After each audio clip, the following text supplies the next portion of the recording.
está entrando no ar. Debate 93.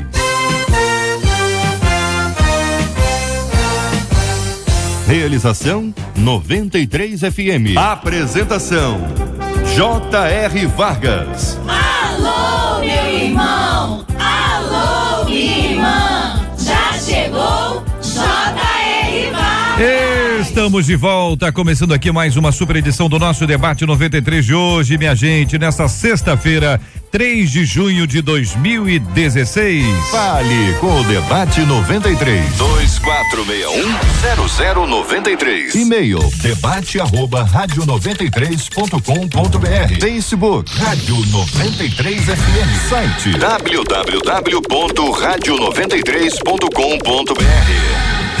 Fale com a 93 pelo WhatsApp 96803-8319. 96803-8319. A mesa com a gente hoje, acolhemos com carinho o pastor César Carvalho da Comunidade Cristã Novo Dia de Jacarepaguá. Com a gente também no programa de hoje, irmão Harold de Oliveira, secretário de Trabalho e Renda do nosso estado do Rio de Janeiro. A menina da mesa de hoje é a pastora Fernanda Duarte, da Igreja Nova Vida de Maricá. O pastor Rafael de Almeida, da Igreja Batista Getsemane de Olaria, também com a gente aqui no nosso Debate 93 de hoje, minha gente. Olha só, hein?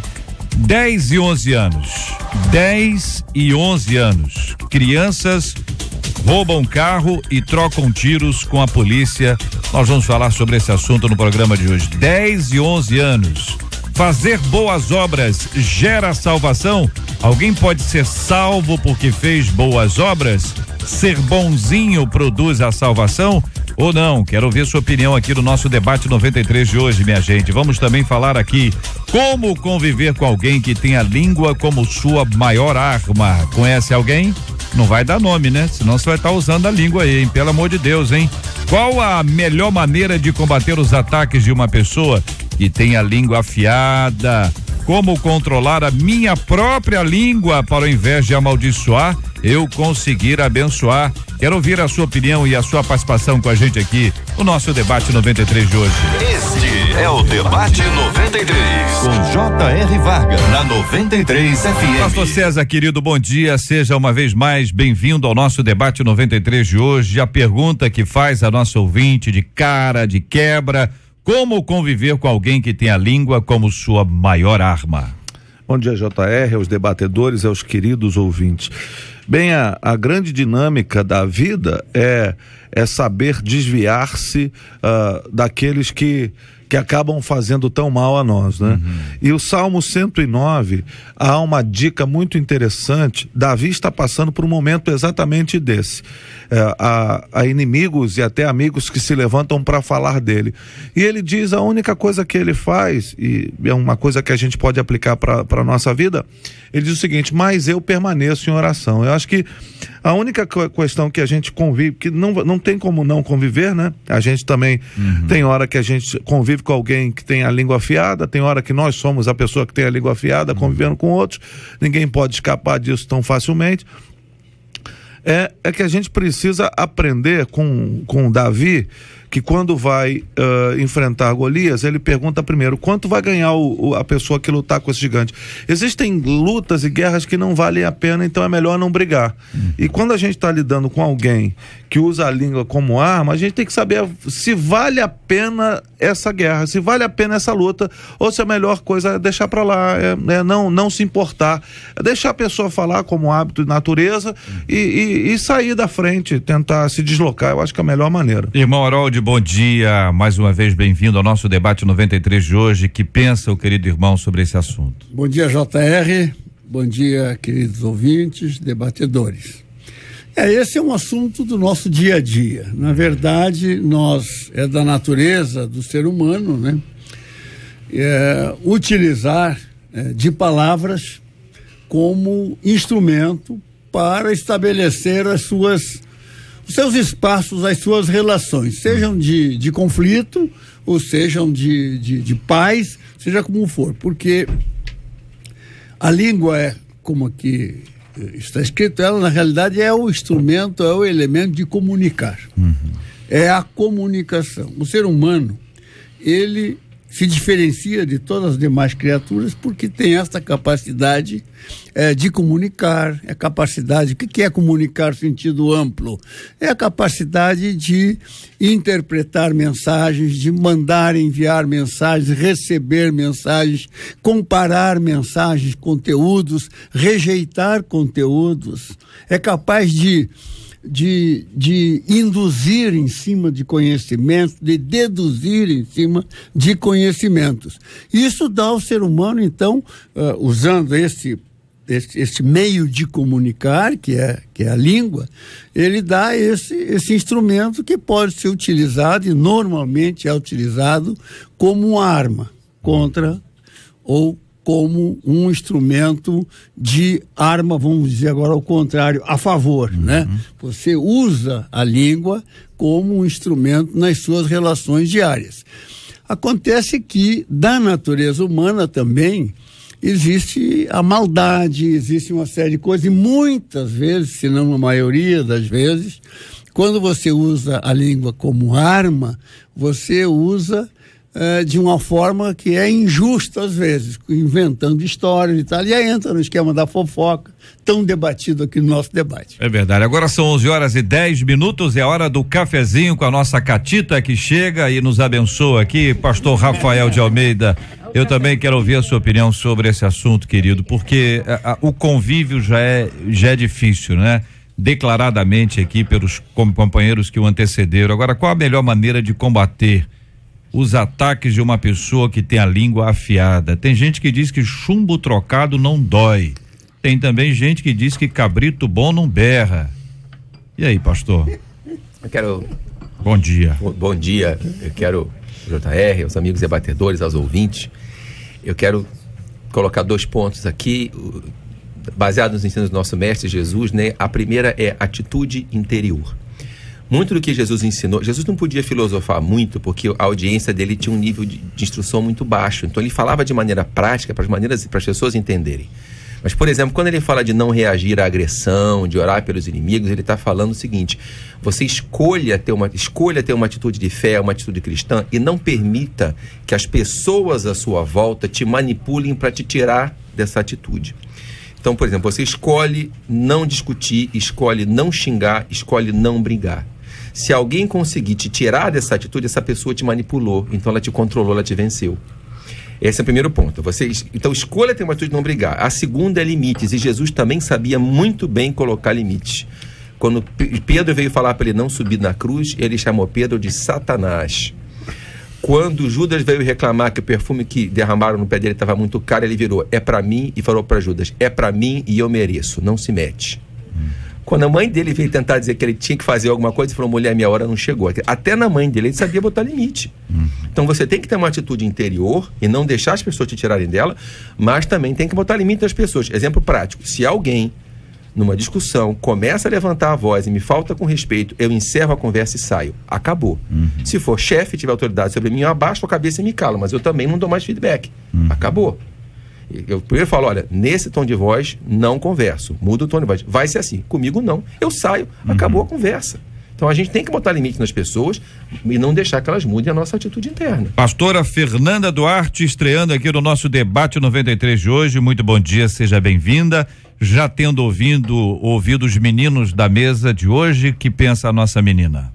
Bom dia a todos. Eu confesso que é um tema que eu creio muito interessante, porque faz parte do dia a dia de todos nós. E eu, como representante do sexo feminino aqui, né, temos a fama de falar demais. Há quem diga até que Deus criou os homens primeiro para a mulher não dar palpite depois. Eu não sei se foi realmente assim, mas conhecendo, né, como nós realmente somos, gostamos de opinar em tudo, de falar em tudo, e às vezes a gente se excede. Mas eu creio que esse tema, ele passa por todos nós, todos temos que lidar com isso no nosso dia a dia. E eu creio que o que o pastor acabou de falar, pastor Rafael, é algo bem interessante de se pensar, porque há quem diga que, né, as pessoas falam: a minha educação depende da sua, e eu acho que isso é uma grande bobagem, porque a nossa educação depende dos valores, dos princípios que a gente carrega com com a gente mesmo, né? Que a gente traz da nossa origem, da nossa vida. E não tem ninguém melhor do que o nosso Mestre Jesus para nos ensinar. E lá em Lucas 6:28, ele fala algo difícil, mas eu creio que é a grande solução. Ele diz, bendigam aqueles que vos maldizem e orai por aqueles que vos perseguem. É algo muito difícil de se fazer, não é fácil. A gente fala bem, a gente falar com amor, com carinho, com as pessoas que às vezes estão nos ferindo. Mas esse foi um posicionamento que Jesus nos ensinou, e ainda orar por essas pessoas, abençoar, falar bem daqueles que falam mal. Se torna um grande problema quando a gente começa a agir da mesma forma que as pessoas agem com a gente. Se elas são grosseiras, a gente é também. E a gente não dá outra face. E aí em Lucas 6, Jesus traz uma lição muito linda sobre isso. E ele diz, como você gostaria que as pessoas fizessem com você, façam você com elas também. Daí a palavra sobre esse assunto, queridos. Aqui um ouvinte no nosso WhatsApp, 968038319, diz: eu conheço alguém assim, pois infelizmente ela usa e já até usou contra mim. Nesse caso, pelo poder da língua, eu acabei sendo demitida. E até hoje a pessoa continuou na mesma empresa, contaminando outros, inclusive agora contra minha irmã, fala a nossa querida ouvinte aqui, compartilhando a sua experiência. Quando a pastora nos trouxe o texto, e o texto bíblico, como você mesma disse, ele é claro e ele é difícil, mas é a nossa resposta cristã a um problema da nossa própria carne. Como é que a gente, queridos companheiros, como é que a gente coloca isso no nosso dia a dia, na prática? É o mal que vem, a gente devolve com bem, a pessoa fala mal da gente, a gente fala bem dela, dá outra face, é a segunda milha. Como é que a gente lida com isso, com aquela pessoa que às vezes não assume que disse, que fala pelas costas, sabe? Essa realidade que é conhecida, né? Aqui no Brasil acontece pouco, mas no Afeganistão isso é terrível. Eu diria, JR, que isso a gente não consegue da noite para o dia, e nem como fruto de uma decisão simplesmente intelectual, aquela decisão que a gente toma a partir de uma reflexão que a gente pensou. Eu acho que as atitudes cristãs, elas também compõem o resultado do fruto do Espírito. E sem a manifestação do fruto do Espírito, um deles, o domínio próprio, não vamos conseguir, nós vamos simplesmente talvez tentar doutrinar a nossa volúpia em responder da mesma altura, mas não vamos conseguir se nós formos tentar simplesmente com a nossa própria força. Eu tenho entendido que talvez a maior de todas as buscas de um cristão seja dar seguimento aquilo que é a proposta original de Deus, que o Cristo seja um modelo para que a imagem dele seja formada em nossa vida. Paulo vai dizer isso, que tudo coopera para o bem, e o bem que Paulo está propondo ali no texto é a formação da imagem de Jesus na nossa vida. Isso só é possível a partir da ação do Espírito Santo na nossa vida. Então eu creio que fazer as coisas, as escolhas, as melhores atitudes, as melhores opções são obrigação clássica de qualquer cristão. Todavia, isso não se faz simplesmente porque a gente quer, mas se faz por obra do Espírito Santo da nossa vida. Por outro lado, quando a gente não faz, a gente não pode se desculpar também dizendo: mas esse é o meu temperamento, eu sou assim, eu nasci assim, porque isso tem sido um outro problema que a gente tem enfrentado. Não, Deus, eu sou assim mesmo, Deus me ama desse jeito, e não faz nem um pouquinho de força para mudar de posição. E a gente tem... Você tem que me aguentar do jeito que eu sou. Do jeito que eu sou. Mas isso eu também não mudo para aguentar o outro. Exatamente. Entendi. Assim, e aí eu fico naquela onda: não, Deus me ama, eu sou do Senhor e tal, mas eu não faço nenhum esforço para mudar aquele hábito que é pernicioso também. Opinião dos nossos ouvintes aqui, pastor Rafael, aqui ouvinte dizendo: JR, eu passei por isso, 4 anos de namoro, 1 ano de noivado, e a tia da minha noiva me criticava para Deus e todo mundo, mas eu combati isso com paciência e eu escolhi esperar, e hoje em dia ela me trata como um membro da família, me chama para as coisas que ela faz na casa dela. Vou me casar com a sobrinha dela em outubro, o primeiro presente de casamento que me deu foi ela. Então conta aqui um ouvinte que teve paciência. JR, assim, aí é que tá, nem sempre você fazendo bem vai ter recompensa imediata. José se resistiu à mulher de Potifar e foi parar na cadeia. João Batista anunciou o pecado de Herodes e perdeu a cabeça. A questão não é tão simples assim. A questão é quem você quer ser. Por exemplo, eu tomei por princípio não falar mal de ninguém, nem daqueles de quem eu não gosto, daqueles que não gostam de mim, para não alimentar maledicência, para não expor a minha imagem. Eu não quero ser uma pessoa assim, eu não vou fazer. Então, se eu vou ganhar agora, eu vou perder, é uma decisão maior que isso. Então, assim, eu conheço os meus defeitos, eu tento lidar com eles, mas a gente toma decisões. E, por exemplo, uma empresa que tem uma pessoa, como a ouvinte falou, que se a minha discorda, que fala mal dos outros, é um ambiente de trabalho ruim. Quer dizer, se o ambiente é assim, procura outro emprego antes, não espera te demitirem. Eu acho que a gente tem que ter esse negócio. Às vezes você tem que engolir uns sapos, né? Mas assim, a longo prazo, a imagem que você constrói é o teu fruto. Eu estou há mais de 20 anos na mesma igreja, eu praticamente passei a minha vida toda na mesma convenção.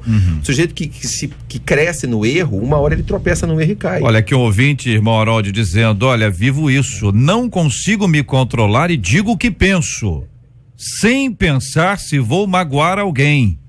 Mas se eu não disser o que penso, eu não serei falso ou hipócrita?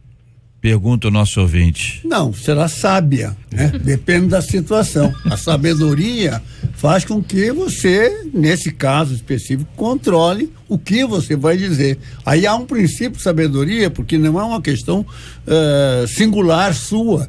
Existe um interlocutor, que é parte. Então, a sabedoria não é ser falso ou não ser falso. A falsidade é outra coisa. A falsidade, ela é interpretada. Nesse caso, não é essa questão. A falsidade, ela decorre de você contrariar ou expor algo que não é verdadeiro e com consequências para terceiros. Agora, se as coisas ficam contigo mesmo, sabe o que você não precisa naquele momento externar. Nesse aspecto, a sabedoria precede a sinceridade. Não é? Gostei dessa, vou assimilar. Sabe por que eu gosto de ouvir os pastores aqui, meu querido J? Porque aqui, eu quando venho para cá, eu recebo naturalmente os assuntos, porque são mandados, mas eu faço questão de nem ler quais são os assuntos, porque eu quero me colocar aqui na cadeira da escola bíblica dominical, aprendendo juntamente com os nossos ouvintes. Então eu dou as minhas opiniões, são as minhas opiniões que eu tenho mesmo, sem nenhum estudo específico sobre qualquer dessas matérias. E eu acho que é assim também que o nosso ouvinte está ouvindo em casa as nossas opiniões. Então, quando o pastor coloca esta, eu aprendi mais uma. Mas sabedoria precede a sinceridade. Precede a sinceridade. Nesse aspecto, eu estou sentindo, né? Como ensinei o mestre, né? Que coisa mas com a barba dessa aí, você está ensinando muita coisa pra gente. Pastora Fernanda, aqui um ouvinte dizendo o seguinte: olha, ser forte não é responder à altura, como dizem. Ser forte é confiar no que Deus diz de você, na sua palavra, e deixar pra lá o que o restante do mundo pensa. Concorda, pastora? Eu acho que a gente ser forte mesmo é sermos extraordinários no momento desse, é você conseguir engolir, é você conseguir dar outra face, é você conseguir fazer o diferente, porque quando a nossa carne ali, né, alguém nos trata mal, a nossa reação na hora é da gente reagir, da gente fazer a mesma coisa, da gente impor, e feriu a gente fere de volta. Pessoas feridas sempre ferem outras, mas a gente ter o domínio próprio, da gente parar, respirar, dar outra face, isso consiste na verdadeira força, porque uma coisa que meu pai sempre me ensinou: existem várias maneiras da gente dizer a mesma verdade. A gente pode dizer a mesma coisa em amor, né? A gente pode dizer a mesma coisa que a gente... um assunto, a gente pode falar sempre com sabedoria, com graça. Isso é ser forte. Olha, de Campo Grande, um ouvinte, pastor César, dizendo: sempre que tem discussões ou situações que querem tirar a minha paz, eu sempre penso que a minha educação não depende do outro. Eu respiro fundo e me calo. Sou educado e pronto, independente do que façam comigo. Isso é uma coisa, JR, que eu acho que a gente precisa trabalhar bastante, porque isso é contracultural mesmo. Tá. Isso é o contracultura. Quando nós somos forjados socialmente para sermos vingativos. Os filmes fazem isso, a gente vai sendo forjado para vingar. Quando vem Jesus com a mensagem do evangelho, é para a gente oferecer a oportunidade de não precisar ser igual. Então é uma pressão, mas é uma decisão efetivamente. JR, eu quero dizer mais para o ouvinte que colocou aqui. Antes da opinião, a pergunta que você tem que se fazer é se alguém pediu. Porque se ninguém pediu, você está dando opinião, Você não está sendo sincero, você pode estar sendo inconveniente, até mal educado. Segundo é que às vezes a pessoa pede a sua opinião e ela quer um elogio, né? Às vezes a pessoa quer a sua opinião, ela precisa de apoio. O livro de Provérbios fala que a palavra proferida no tempo certo é como frutas de ouro incrustadas numa escultura de prata, ou seja, é saber o que dizer e quando dizer. Isso não é falsidade. Eu quero dar um testemunho pessoal que eu já fui abençoado muitas vezes, porque em situações em que eu fui agredido e não reagi. Eu parei aonde eu quero chegar, o que me convém dizer, o que eu posso falar, fui resignado e depois ganhei. Então dou esse testemunho. Não tem que dizer o que vem na cabeça, não. Isso é falta de domínio próprio. São 11h24. Quando nós nos deparamos com temas como esse, observamos o quanto ele é atual, o quanto essa é uma realidade que nós todos estamos envolvidos com ela. Infelizmente, no meio de tanta coisa com as quais nós estamos habituados, ainda nos deparamos com os fatos surpreendentes, como esse que envolve esses 2 meninos, 2 garotos, 2 crianças, 10 e 11 anos, roubam um carro e trocam tiros com a polícia.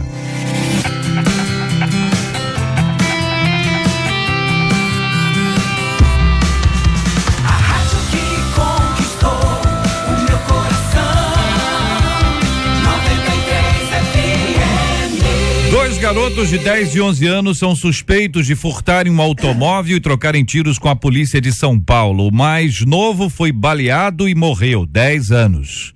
Os policiais afirmam terem sido recebidos a tiros numa cena de crime que assustou até aos mais habituados. O menino de 11 anos acabou detido e apreendido juntamente com uma arma calibre 38 e admitiu que ele e o coleguinha atiraram contra os policiais. Como é menor de idade, ele acabou liberado na companhia da mãe, que já teria, a mãe, passagem pela polícia, enquanto seu pai está preso. A mãe do menino disse à equipe de reportagem da Rede Globo que não consegue controlar o filho. Na sua opinião, o problema é dos pais ou das próprias crianças que parecem já terem nascido para quebrar limites e desobedecerem? Você conhece casos de crianças cujos pais já perderam o controle? Nas mensagens de Jesus, as crianças são modelos para os adultos, mas há quem diga que as crianças hoje estão sendo modeladas e desvirtuadas pelos adultos. Você concorda? Pergunta aos nossos ouvintes, inicialmente ouvindo os nossos debatedores sobre esse assunto. Bem, eu creio que JR, além e muito além de ser um problema só dessa mãe que não consegue controlar o filho, é um problema da sociedade, é um problema que nós precisamos enfrentar com muita dignidade e com um olhar muito profundo sobre essa situação. Nós estamos vivendo uma sensação de desmando, uma sensação de impunidade, uma sensação de que se pode fazer e se ganhar à força por qualquer coisa. E esta sensação vai passando a cada dia para os mais novos. As crianças vão sendo influenciadas e, dependendo da situação, da construção desta família, isso vai se transformando em alguma coisa muito pior. Nesse caso, em tela, a questão é muito grave. O pai está preso, ou seja, já há um precedente na família.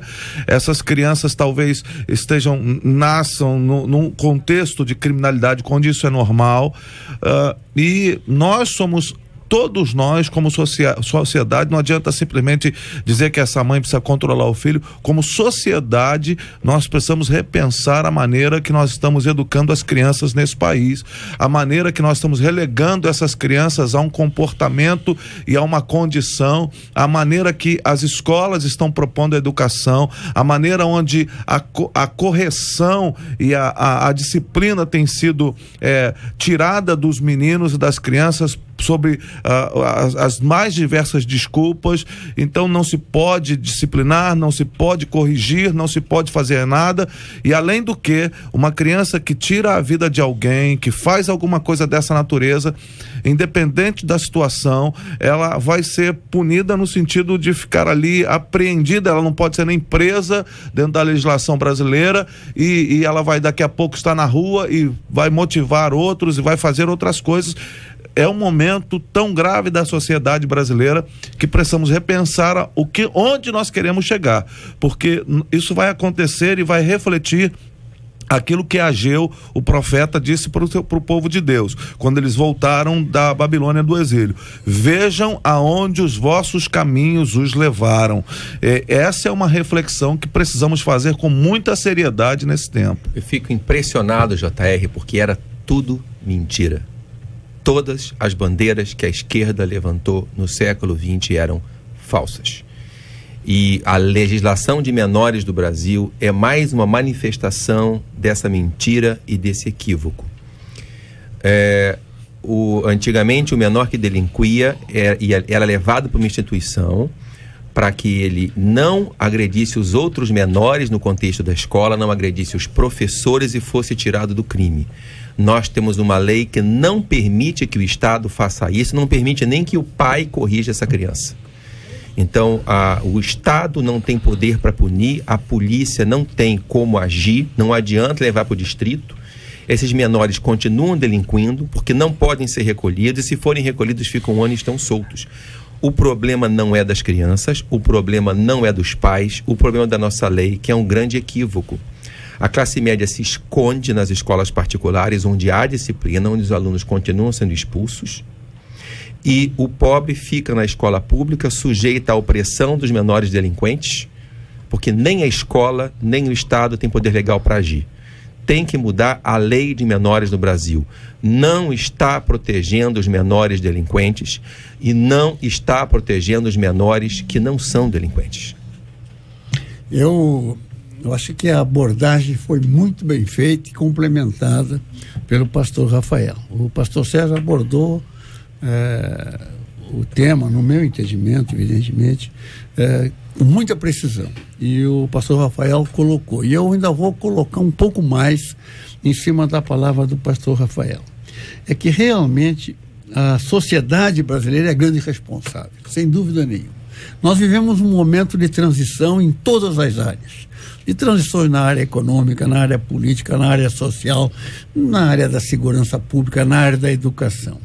E existe por trás disso tudo, com um pano de fundo, isso que o pastor Rafael falou. Quer dizer, é uma ideologia perversa, é uma ideologia da desconstrução.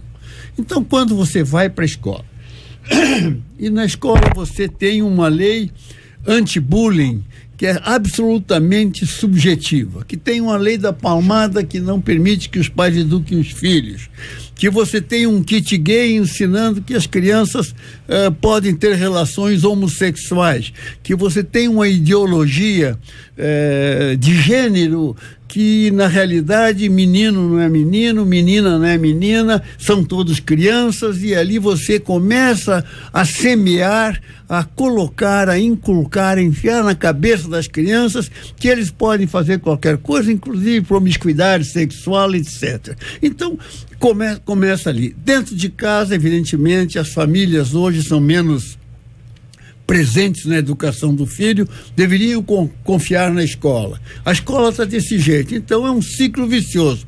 Além do grande problema, que é o pior de todos, que talvez seja a causa, que é a falência do poder, como é que eu vou dizer para vocês entenderem, o coercitivo, quer dizer, por falta, a impunidade, por falta de punição aos crimes, o poder do Estado, enquanto responsável para fazer cumprir a lei, ele vai ficando fragilizado, que ninguém mais acredita na lei.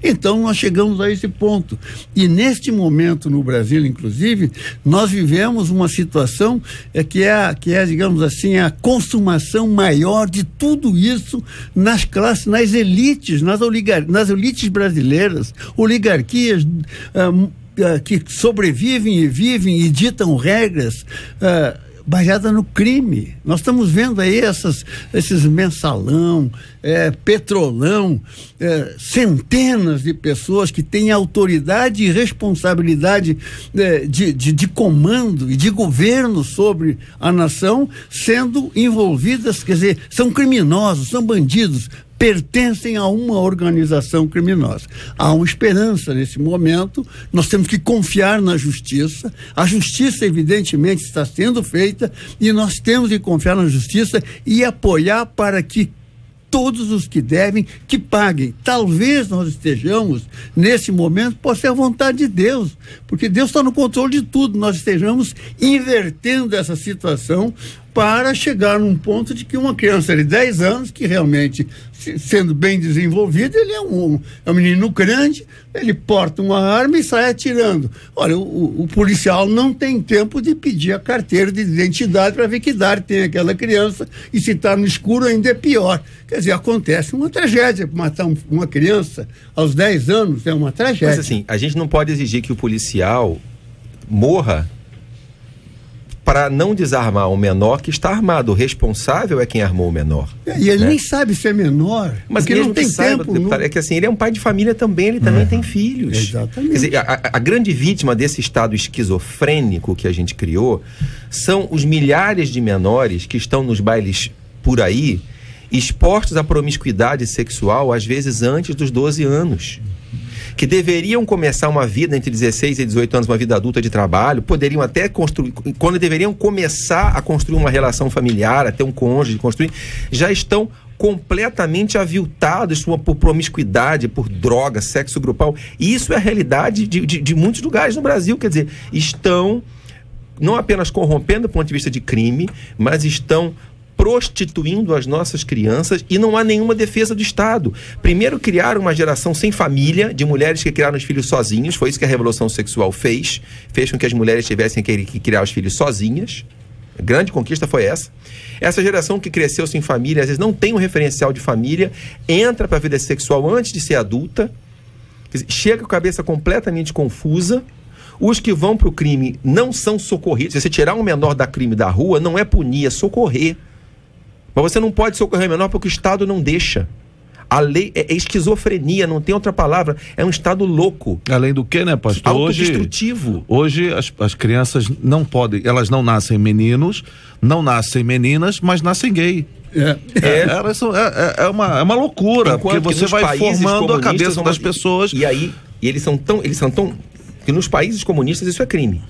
Aqui não pode ser. Eu não estou dizendo que tem que ser crime, não. Eu estou dizendo que, assim, criança não tem que ter, adolescente não devia ter vida sexual. Vida sexual é coisa de adulto. Quando você tira um menor do crime, você não está punindo, você está protegendo. Quer dizer, você tirar isso do menor é tirar o direito à proteção. Ouvinte dizendo, trabalho com crianças e ouço com muita frequência pais dizendo que não sabem mais o que fazer. Muitos pais estão virando reféns dos próprios filhos. É o que opina uma de nossas queridas ouvintes nos acompanhando, lidando com pais e com os filhos, no ambiente da igreja.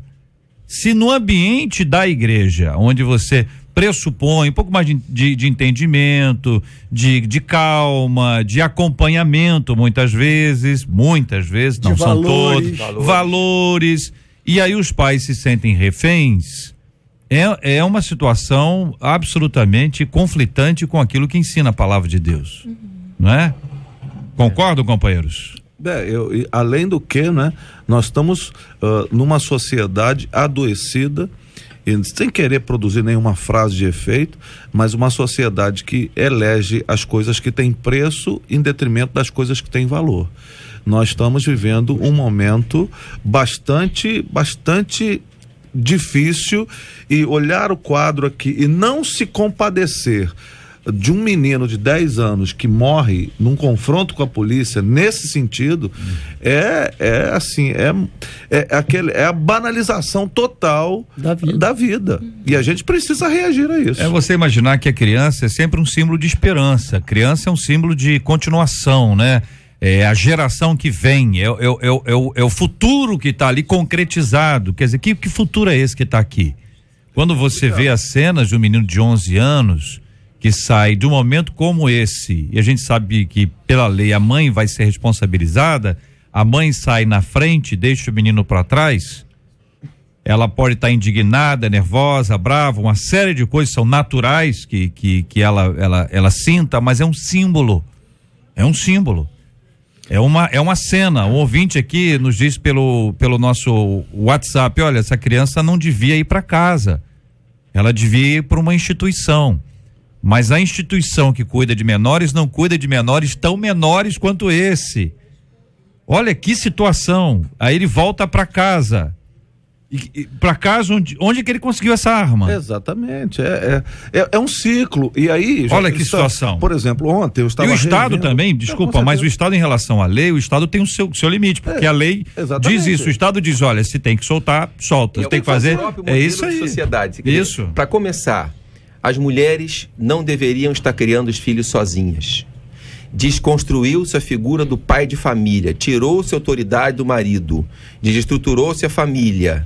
O sexo virou livre, as pessoas estão fazendo menos sexo, o que é mais engraçado, e quanto mais podem, menos fazem, não tem relacionamentos estáveis, as crianças crescem sem a figura de autoridade e os pais ficam com medo de castigar e perder a guarda dos filhos. Quer dizer, é para destruir mesmo, não é para construir nada. E quando tem o pai, ainda tem a figura, é um pai muitas vezes que se esconde também, que não faz absolutamente nada. Uma de nossas ouvintes aqui diz o seguinte: ligou pra cá e contou a história dela, dizendo: eu vim de uma família muito pobre, com 12 irmãos. Com 8 anos eu entrei numa barraquinha e roubei uma balinha. Mamãe estava lá do outro lado da rua e viu. O que mamãe fez? Ela me fez devolver a balinha e, chegando em casa, me deu uma surra.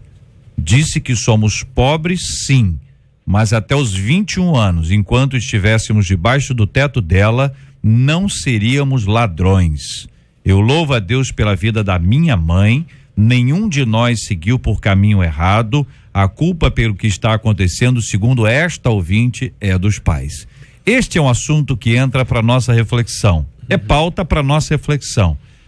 Os fundamentos aqui foram compartilhados para produzir reflexão e gerar alguma ação, tanto por parte dos pais, dos filhos, dos professores, dos responsáveis, como do próprio Estado, legisladores, pessoas que estão nos acompanhando e sabem a importância desse assunto. Dentro dessa linha criança, uma notícia que alivia, nós discutimos esses dias aqui sobre o caso daquele menino japonês abandonado pelos pais e até onde nós todos temos as informações, foi uma medida disciplinar imposta pelo pai. O menino que estava jogando pedra nas pessoas e até nos carros, e o pai botou o menino lá e falou: fica aqui. Isso aqui era uma mata, uma floresta. E quando os pais, segundo o pai, quando eles voltaram, o menino não estava mais ali. Esse menino foi encontrado vivo. Ele achou um espaço, tipo um acampamento, um lugar onde ele tomou água e, segundo os policiais, ele estava lá encolhidinho, mas estava vivo, recebeu os alimentos e tal. E hoje o pai assumiu isso que nós estamos dizendo aqui, as atitudes dele em relação ao filho, assumiu publicamente isso e, naturalmente, as consequências virão, mas pela graça de Deus, milagrosamente, numa região de floresta, com a presença de ursos, esse menino está vivo. A pergunta que eu faço a vocês é: boas obras salvam?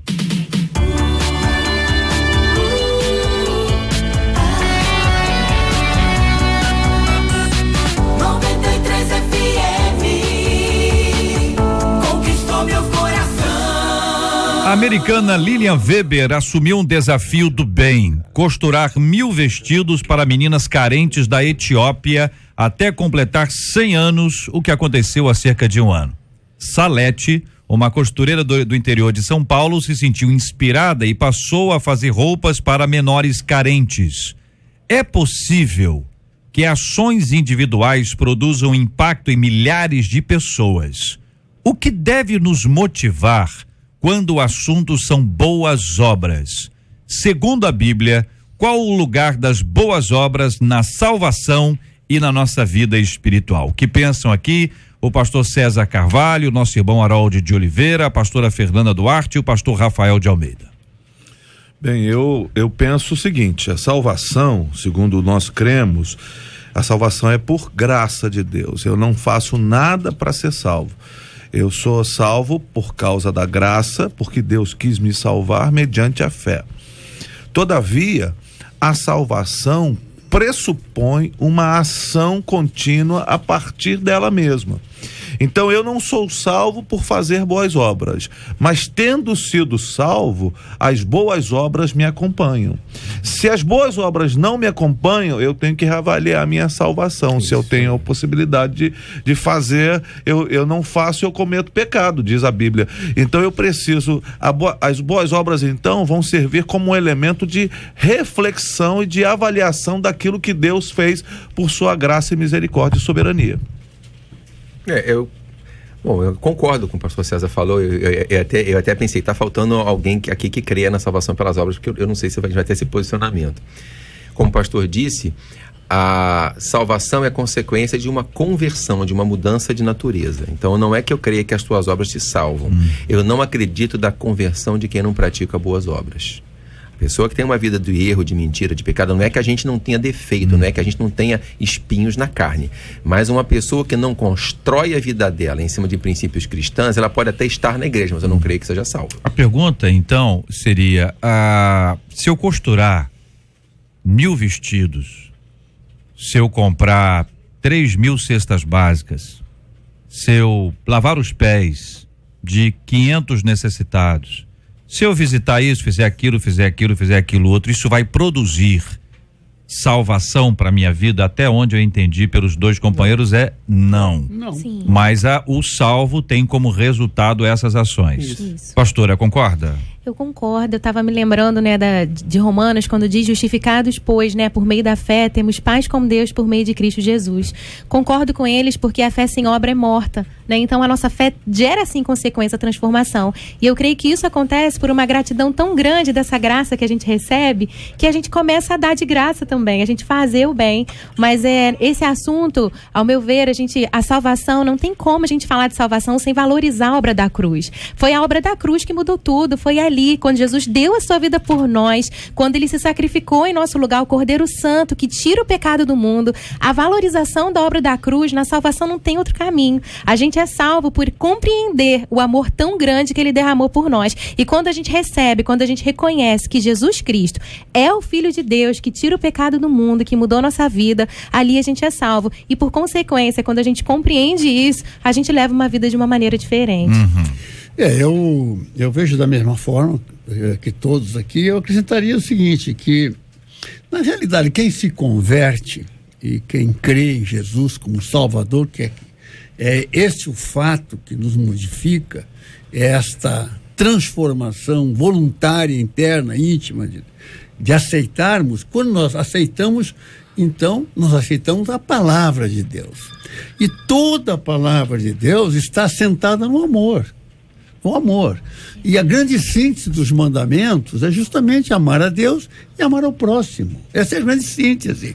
E quando nós falamos de boas obras, normalmente nós não estamos claros. Boas obras não significam apenas aquelas referentes dentro das relações pessoais, às pessoas, aos seres humanos, porque nós temos toda uma natureza que é o contexto. As boas obras podem ser feitas em relação à própria natureza, porque indiretamente este é o grande espaço que Deus criou para que nós nele então fôssemos o que nós somos. Então, como é que eu vejo isso? Como é que eu vejo então? É que as boas obras, o pastor César colocou de uma forma bastante sintética e bem, realmente é uma consequência. Uma coisa não salva, mas depois de salva, aí passa a ser algo que tem que acompanhar o crente. Nós temos que ter essa preocupação, porque isso é o cumprimento da palavra. Somente por isso. Simplesmente por isso. Quando o tópico é o amor ao próximo e o serviço ao próximo, sempre se destaca a questão da motivação. O que motiva a pessoa a fazer aquilo. A coisa é boa obra, ok? Vocês já disseram que nós não somos salvos pelas boas obras, somos salvos pela graça. Reafirmaram que as boas obras acompanham aqueles que são salvos, porque se são salvos tem que produzir boas obras, poderíamos chamar de bons frutos, mas vamos deixar em boas obras aqui para ficar no mesmo entendimento. Mas se a motivação da minha boa obra não for tão boa quanto aquilo que eu pretendo que as pessoas pensem que de fato que é, ou que, enfim, como é que é essa questão do ponto de vista espiritual? Que eu posso enganar as pessoas fazendo-as acreditar que a minha intenção é boa, quando na verdade eu estou com outra intenção, do ponto de vista espiritual. Pegou pesado, hein, pastor? Quando fala disso, eu me lembro sempre de Paulo, né? Paulo colocou bastante sobre isso. Ele falou: nada julgueis antes do tempo, até que venha o Senhor, o qual não somente trará à luz as obras ocultas das trevas, como manifestará os desígnios de cada coração. E ele falou: olha, uns pregam por inveja, outros pregam por amor, outros pregam por N razões, mas contanto que Cristo seja pregado, eu acho que essa motivação do coração é algo que a gente tem que analisar em nós e não no outro, né? Porque às vezes a gente quer julgar o outro que está fazendo por isso, por aquilo. A gente tem que olhar para dentro da gente e deixar Deus no tempo certo julgar. E colocando dentro dessa perspectiva que a pastora Fernanda, não é isso? Colocou, quer dizer o seguinte: você não se preocupa com as motivações dos outros, porque você não está lá dentro para saber. Você se preocupa com as suas. Você só vai viver uma vez. E vai ser julgado por Deus para toda a eternidade pela maneira como viveu essa vida única que você teve. Qual é o impacto que a sua vida vai ter na vida das outras pessoas? Quer dizer, poucas pessoas têm a capacidade, a articulação, a inteligência, a grandeza para causar um grande impacto na sociedade. Mas muitas pessoas têm um impacto fantástico dentro do seu alcance. Estava visitando 2 irmãos da igreja semana passada que estavam no Getúlio Vargas. Aconteceu uma coincidência. Para quem não sabe, Getúlio Vargas é um grande hospital público na região da Penha. Que trabalho fantástico que fazem os profissionais daquele hospital. O hospital que recebe gente de família, trabalhadores, mas também recebe bandido, viciado, gente que chega da rua cheio de doença, e atende todo mundo, recebe todo mundo, trata todo mundo sem recurso, ganhando pouco. Qual é o impacto daquela equipe na sociedade? Os professores que estão dando aula para pessoas sem perspectiva, pessoas pobres que dão esperança, que orientam, que evangelizam, qual é o impacto que eles têm? O empresário que gera emprego, cada um de nós tem a possibilidade de impactar positivamente a sociedade. A perspectiva não é a gente julgar a pessoa, mas é a relação dessa pessoa com Deus.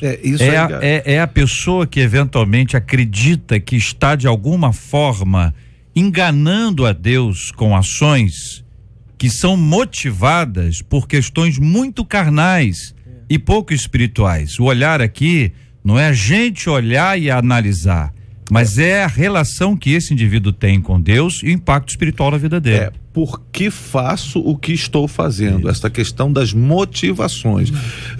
Muitas vezes a gente vai ser avaliado, e nós vamos avaliar também, a partir simplesmente daquele impacto, daquilo que a gente enxerga. Eu estou vendo alguém fazendo uma obra extraordinária aos olhos de todos que estão à sua volta, mas interiormente ele está fazendo com motivações até malignas. Porque ele está querendo fazer porque ele quer aparecer mais que o outro, ele quer fazer porque ele quer alcançar alguma coisa. Então, mesmo que essas obras sejam boas, a origem delas é maligna, porque é a motivação.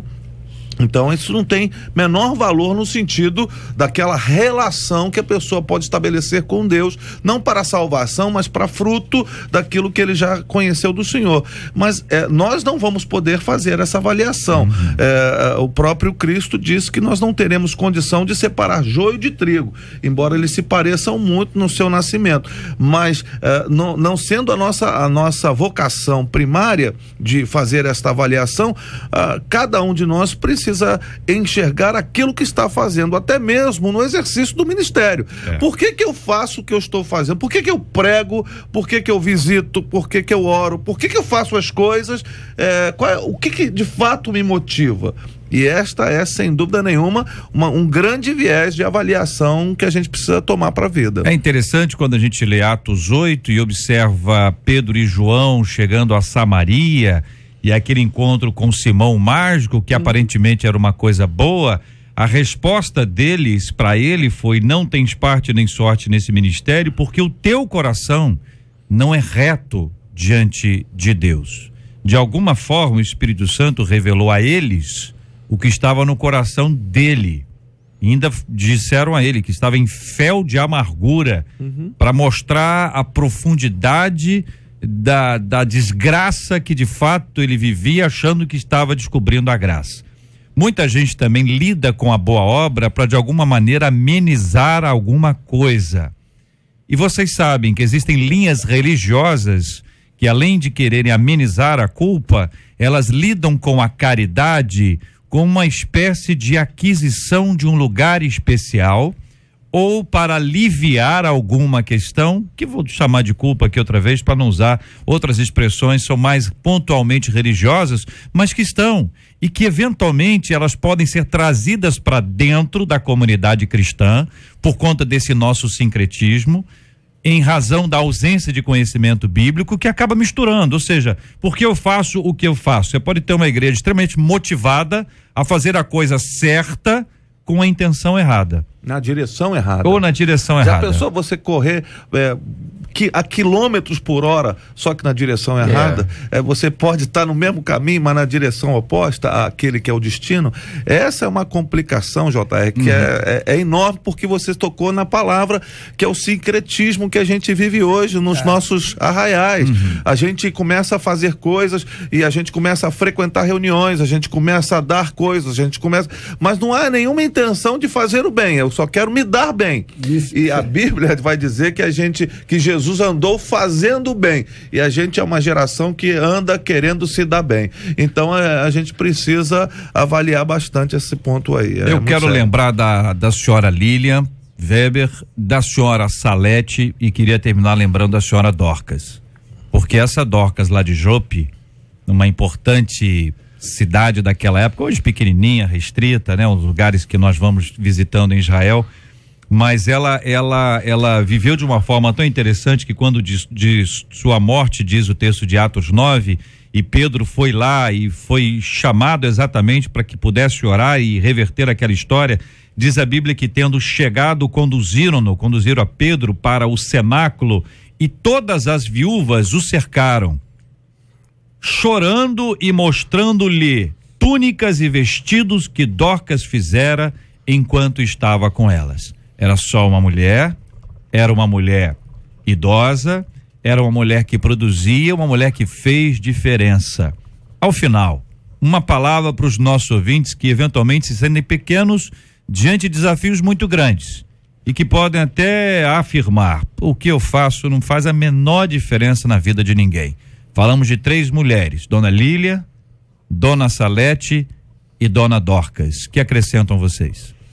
Eu acrescento uma coisa que é muito importante, vi num filme: todas as vezes que a gente consegue impactar uma única vida, nós conseguimos impactar a humanidade. Aquilo que John Donne disse quando olhava de sua janela, os corpos sendo carregados na grande peste negra na Europa, ele disse: nenhum homem é uma ilha.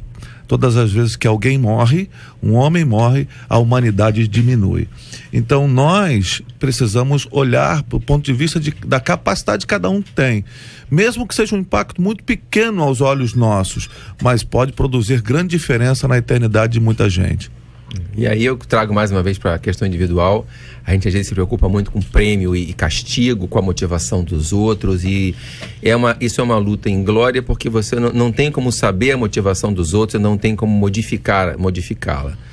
Eu quero trazer para você, ouvinte, como você pode impactar a humanidade, como você pode deixar uma marca aqui nessa vida, como você pode servir a Deus, resgatar o ser humano, edificar o evangelho. O que você pode fazer? Você vê, nós temos exemplo de costureiras, pessoas que impactaram o mundo costurando.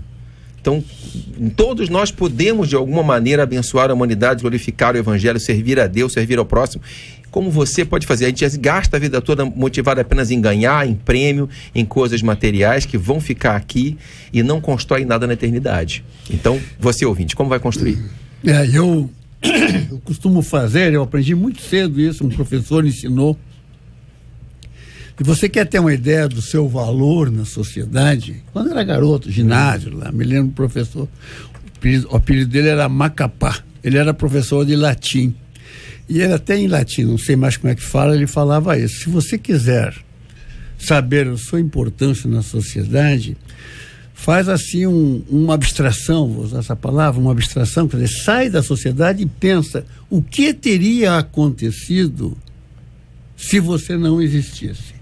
As coisas que realmente você A tua presença modificou alguma coisa ou você é um zero à esquerda? Você saindo ou entrando neste ambiente não aconteceu nada. É uma coisa muito séria isso, e toda manhã é bom a gente fazer essa reflexão. Pensar, vem cá, o que eu fiz ontem? Ontem o que eu fiz fez diferença, não fez? Ou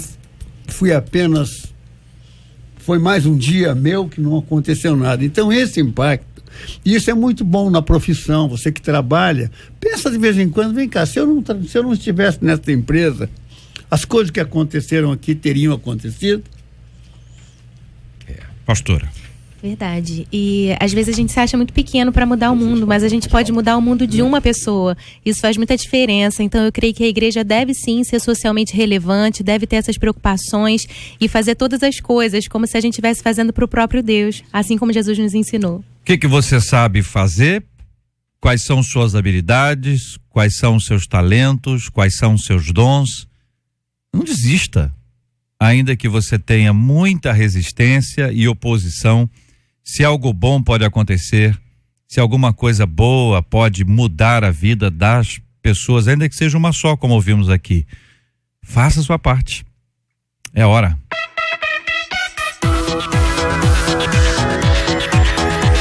A rádio que conquistou o meu coração, 93 FM. E aí, Marcela? Perguntamos aos nossos ouvintes se quando eles perdem a cabeça costumam usar a língua assim para amaldiçoar. 94% deles disseram que não fazem isso. A alegria do Senhor Aqui. 90. Muito obrigado aqui aos nossos debatedores. Pastor César, obrigado. Forte abraço, irmãozão. Eu que agradeço, quero deixar um abraço para todos os queridos da comunidade cristã Novo Dia, e uma bênção podermos estar juntos, vamos estar juntos domingo. Maravilha, muito obrigado, pastor Rafael, Deus abençoe sempre, querido. Grande abraço, JR, um abraço para todos os irmãos da Igreja Batista Getsemane e os meus colegas da Convenção Batista Nacional. Maravilha, muito obrigado, irmão Harold de Oliveira. Eu queria lembrar um fato que aconteceu ontem. Eu estava comendo uma empadinha ali no terminal Menezes Cortes. Aí uma jovem chamada Gisele veio até mim e disse: eu reconheci o senhor pela voz e tal. Essas coisas acontecem sempre, né? Porque está aqui na rádio e tal. Aí ela falou o seguinte, chamou a mãe dela, a senhora Ana, e disse o seguinte: nós temos muita preocupação, o que vai acontecer com o nosso Brasil? Veja, duas pessoas da sociedade, né? Como nós todos, pessoas da igreja, simples, a preocupação, o que vai acontecer com o Brasil. Por isso esses temas que nós tratamos aqui, todos eles estão envolvidos nesse mesmo assunto. E ela ainda falou assim: nós temos que orar. É verdade, nós temos que orar, mas nós também temos que ter atitudes, né? Então, isso são questões que eu deixo para vocês refletirem. Aí eu fico muito feliz. Meu abraço a Gisele e a Ana. Eu fiquei refletindo ontem, o dia todo e à noite, sobre aquele contexto daquela pergunta. Não foi para pedir, não foi para nada, foi para dizer: puxa, o que vai acontecer com o Brasil? Que as pessoas estão preocupadas. É verdade. Pastora Fernanda, obrigado, querida. Agradeço o convite, mando um abraço para todos os meus irmãos da família da fé, da Igreja Nova Vida de Maricá, e espalhados aí pelo nosso país. Deus abençoe. Maravilha, quero agradecer o carinho dos nossos ouvintes aqui no nosso estúdio, participando conosco aqui do nosso debate 93 de hoje, os pais da pastora, aqui o pastor Silvio e a irmã Carminha, que enquanto a pastora falava, a irmã Carminha abria um sorriso. Você viu, César? Percebeu também? Mais um sorriso orgulhoso. Ela estava ali orando. Mas aquele olhar assim, essa é a minha menina. Que satisfação. Que beleza, muito bom ver isso. Que Deus abençoe e renove cada vez mais. Nós vamos orar juntos, gente, como temos orado todos os dias e como a Gisele e a mãe dela, Ana, falaram com o irmão Harold. Essas ações todas devem estar debaixo de muita oração, né? Esses movimentos todos que estão acontecendo no país inteiro em busca de justiça, em busca de que as coisas sejam equilibradas e nós vivamos um tempo mais saudável. Quando o organismo não está saudável, complica, é muito difícil. Dói ali, dói aqui, dói lá, dá um problema lá. A gente fica pensando nisso em relação a um país como o nosso, tão lindo, tão extraordinário, cheio de pessoas especiais. E nós precisamos orar juntos e agir como temos feito e pedindo a graça de Deus. E assim nós vamos pedir ao pastor César para orar conosco, pedindo que Deus cure os enfermos, pedindo que Deus console aos corações enlutados, como temos feito todos os dias. Oramos pelo Brasil e por todos os assuntos referentes à nossa nação, orando por aqueles que têm dificuldades com a questão da língua, que muitas vezes usam ou usaram a língua para machucar alguém, e também por aqueles que foram feridos por alguém que fez mau uso da língua. Vamos orar também por essas crianças que estão sofrendo tanto, lembrando da família desse menino de 10 anos e desse menino de 11 anos nesse episódio terrível que aconteceu agora em São Paulo. Vamos orar também pelas pessoas que têm feito boas obras e que muitas vezes estão se enganando ou tentando enganar a outros, para que elas tenham a motivação correta e façam isso para a glória de Deus, não para receber alguma coisa, mas exatamente porque já receberam da parte de Deus. Vamos orar juntos em nome de Jesus. Senhor, nós te bendizemos nesse início de tarde pela possibilidade que o Senhor nos permitiu estar aqui e discutirmos, debatermos e conversarmos sobre temas tão importantes para a vida de cada um de nós e para a vida da sociedade brasileira que estamos inseridos. Ó Senhor, nós pedimos misericórdia, pedimos que o Senhor atente para todas as menções que foram feitas pelo JR e agora, em todas as direções pelas quais nós estamos orando. Senhor, tu tens a resposta, tu tens a possibilidade e o poder de mudar todas as circunstâncias negativas, mas nós te damos, Senhor, e nós reconhecemos que a tua vontade é melhor do que qualquer coisa que a gente possa alcançar na vida. Ó Senhor, nós oramos crendo que o Senhor está agora ajudando aquela pessoa que tem dificuldades no que diz respeito à língua. Ó Senhor, que haja mais cuidado, mas que haja também uma busca sincera por domínio próprio, pela manifestação do fruto do Espírito. Ó Senhor, nós pedimos, Senhor, que todos aqueles que de alguma maneira foram atingidos pelos temas que tratamos aqui possam de alguma forma deixar que o seu Espírito fale mais profundamente ao coração de cada um. Te daremos toda a glória, toda a honra e fazemos esta oração em nome de Jesus. Que Deus te abençoe.